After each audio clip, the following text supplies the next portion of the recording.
Hello. It's a pretty gloomy day today. We've had quite a bit of rain. We're supposed to have rain for the next 7 days. Either we don't have enough or we have too much. Same as everywhere. So I was trying to think of something that would be funny or uplifting today. And I thought about the difference in comedians from today to comparing it to maybe the 50s and 60s when I was appreciating comedians more then than today. I don't care for stand-up comedians. And I don't like silly comedians. I guess I just have an old-fashioned idea of what a comedian should be to make me laugh, and they have to really work hard to make me laugh. I will laugh at my children, grandchildren, great-grandchildren, and I'll laugh at the dog's antics once in a while. One of the comic strips that I remember that I just have a picture of my dad looking at the comics, and he didn't laugh very often, but that made him giggle a little bit. And the one that was the favorite of everybody in the 1930s was Blondie and Dagwood, the Bumstead family. And he was a bumbler, and she was the smart one in the family. And just their antics and the way the problems their family ran into was funny. I think we identified with that.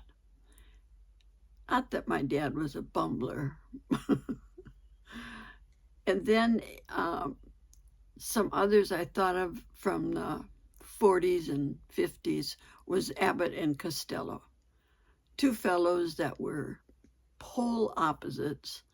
And the silly things the shorter one did, I don't remember his name, but he was a bumbler.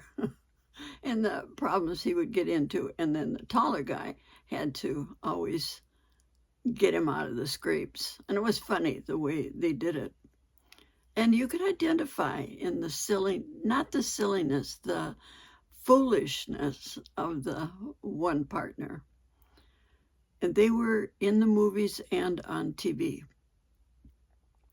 And then after that, I remember the Three Stooges, and that was three men.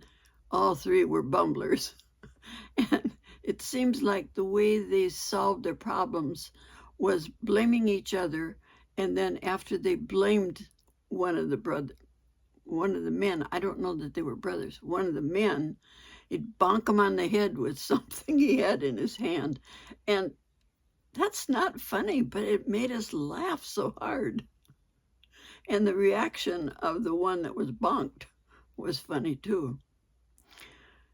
Then later, when we started watching comedians on television, my dad loved Red Skelton. He could not miss the Red Skelton program, and it was only on once a week, and I don't remember, maybe 30 minutes, but he was a stand-up comedian that we thought was pretty good. And but also later in the 80s and 90s, we watched Roseanne and Dan, her husband, the Connor family, on ABC television. It was the same thing.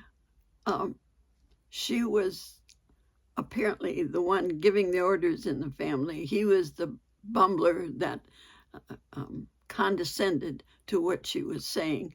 And the kids just observed it all and shook their heads. It sounds a lot like maybe modern, and that was, 30 years ago? But they're still running reruns on the television, and we're still laughing at them. What makes you laugh?